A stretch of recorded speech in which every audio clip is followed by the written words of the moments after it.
Good morning. It is Tuesday, February 7th, 2023, and we have just left campsite 37. It was a wonderful night. The moon was full. Heard the river, or it sounds like a river. It looks like a river, but it's a creek. All night long. And we took our times getting out to camp. It's like 9:40, I believe. But we only have like 7 miles to go up to Cosby Knob.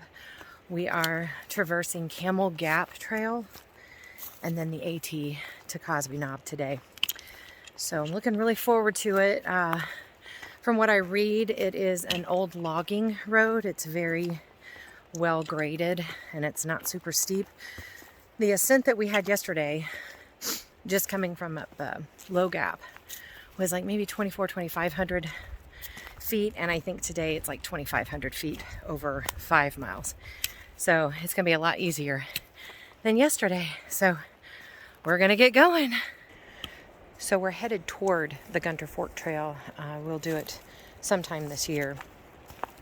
But that sign is there because of all the water crossings, and when the water table gets high, you just should not even try Gunter Fork.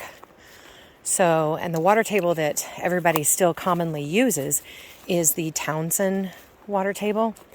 And if it gets above 2, I think I've mentioned this before in some of my videos, but if you watch that off of the USGS website, and I'll try to remember to put a link to it at the bottom or in this video, if you watch that table, you do not want to go down Gunter Fork and several other trails when it gets above 2. Last week, when I was in the Cades Cove area, it was almost 3. And I think that's why I had so many shin-high water crossings. So it really does work, even though there are several different watersheds here in the Great Smoky Mountains National Park. That particular water table seems to work best for everybody. I've even called the National Park Service and asked them about it. And they said they really don't use any other gauges. There are gauges in Deep Creek and, oh gosh, I'm sure others. I remember specifically him talking about that one, but they don't use that. And neither does anybody else around here. So those signs are up to make sure that you're aware that if you go down Gunter Fork, even on low water days, you're going to have some creek crossings. I haven't been on it, so I can't say what it's similar to, but I would say it's probably kind of like Hazel Creek, Eagle Creek situation. We are now passing campsite 36. This is the stock camp, and apparently it's pretty heavily used, both of these campsites. So if you go on the national permit website, it'll tell you they prefer you to book campsite 37. I'll leave this for the stock. But if campsite 37 fills up, I'm looking for actual campsites, and that might be why. If campsite 37 fills up, they allow you to camp here. But that's the horses area. There's the bear hang cables. Here is the campsite sign. Campsite 36. Right there, excuse me. So, I don't actually see fire rings, but I do see a camping area where there's been campfires right here. And that's probably why they want you to camp at 37, because 36 is just a stripped down version.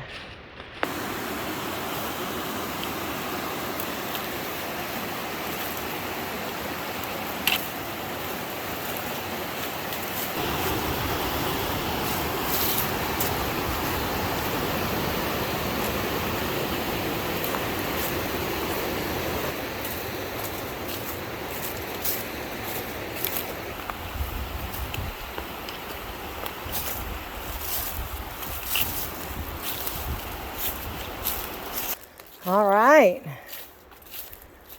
Not bad. I think that sign's a hair bit off, but okay. Then Gunter Fork is to the left here. I still have to come back and get that portion.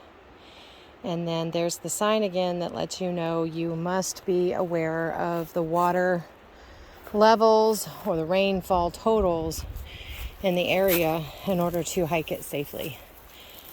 We're not going to worry about that today. Although I think we could do it today. It probably would be a little high, but yeah. Here we go.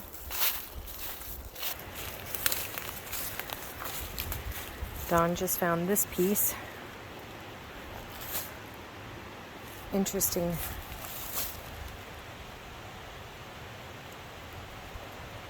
Some type of maybe flu or something. Oh, watch out for the trees poking me in the face. And there's the railroad. Old railroad. All right, back on trail. We are almost 2 miles up from camp.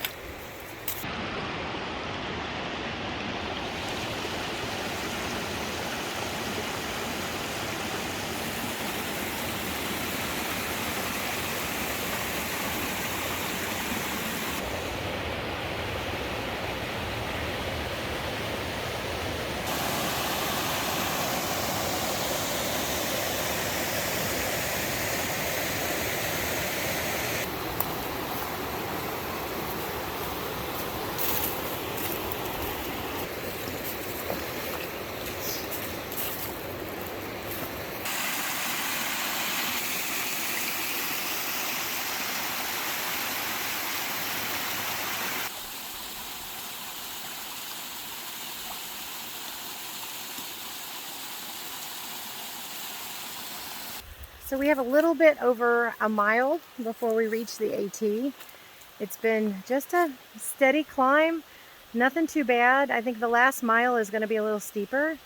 We had lunch a little bit ways back and crossed all kinds of water features, but my feet are still dry. I'm just a couple tenths of a mile from the top here, from the AT on Camel Gap. I just thought I'd let you know it does get rather narrow and briary the last mile and a half. Right now there are no briars, and that's wonderful, but there's a lot of them in the winter time sticking out.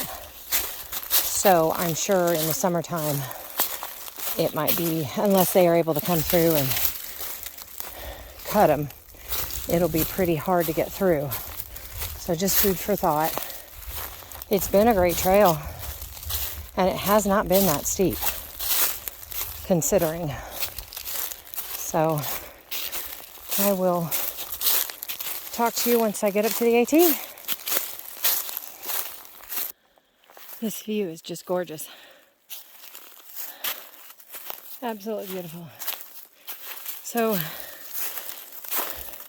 the trail sign and my GPS seem to have lied to me, because I should have been at the trailhead 0.3 ago, and I think I probably have another maybe 0.2 of a point when I look at Gaia. This is why I cross-reference so much, because I'm sure that it's hard for all of this stuff to be completely accurate. But it has been a pretty good climb since the last time I talked to you. Maybe it's just because I'm going faster because I want to get there. Dawn's behind me just a bit. So I should probably just slow down and enjoy it. But I'm eager to get there now. This is what I've been climbing through the whole time. I feel like the whole time today, but not really. Oh, but the views are beautiful. All right, fighting my way to the top, more than a half a mile beyond what they said. But here we are. Yay. Oh, I'm sorry, that was not stable enough, was it? So the sign down at, well, here it says it right here too. Down at the Gunter Fork Trail says it's 4.1. Expected to be more like 4.7. So my total, it says Big Creek Trail is 5.1, which is where we camped last night, and my total is 5.9. So kind of gives you an idea that the sign may be a little bit off. My GPS watch could be a little bit off too. It just shows you how you need to take it all with a grain of salt. Here's my view as I wait for Mr. Don come up. He's going to come up from over there. That is the AT going south. And then I'm going to cop a squat on this rock.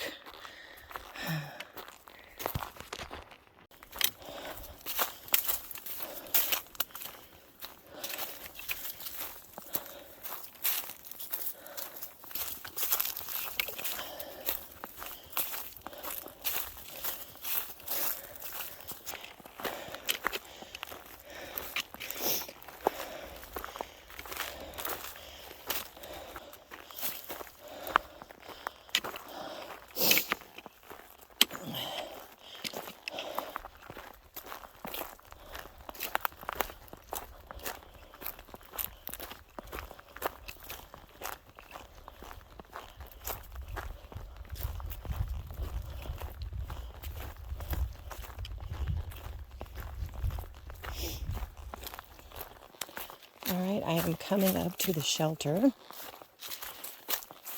I could see the shelter and the privy to the right, coming down this last little hill here. And I believe after this AT directional sign, or blaze, I believe right after that is where I turn to go back. So I'm going to stop at the privy. I mean, not the privy. I'm going to stop at the shelter. I'm going to get all my gear out, and I'm going to clean up, and then I will get back to you.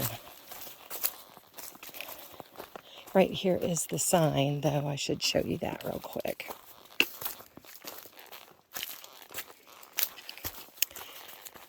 So tomorrow we will go the 0.8 to Low Gap. Excuse me, sorry. Then we'll go to 0.8 to Low Gap, and then back down Low Gap. I think it's like 2.1, and then I have to hike back to my car, which is, I think, just another mile from there. So that's the AT that way. This is Cosby Knob Shelter.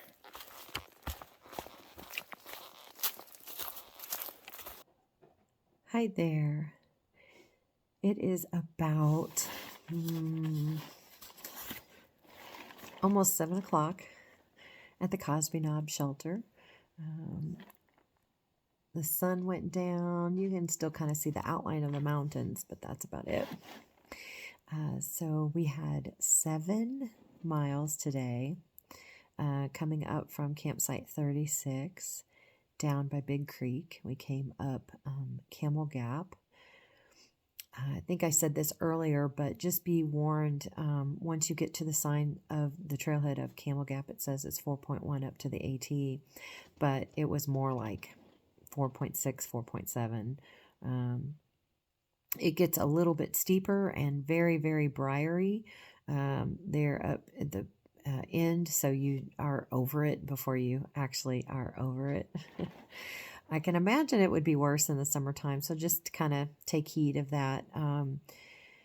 It was much easier to traverse without a bunch of leafy vegetation, and but other than that, it was a great trail. It was a beautiful trail, especially the first 3 or so miles, and it just kind of got a little bit more narrow, a little bit more briary. So it's something I definitely might not do July, August, even September. But I bet it probably has a lot of pretty wildflowers in the springtime. So then we got up onto the AT, and the 1.6 from Camel Gap to Cosby Knob was pretty easy. There were a couple ups, but it wasn't bad at all.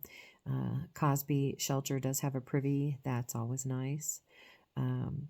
We're going to find out tonight if it has resident mice, which I know it did a few weeks ago, as some of the AT through hikers had come through and mentioned it, but we're hoping maybe they got them all.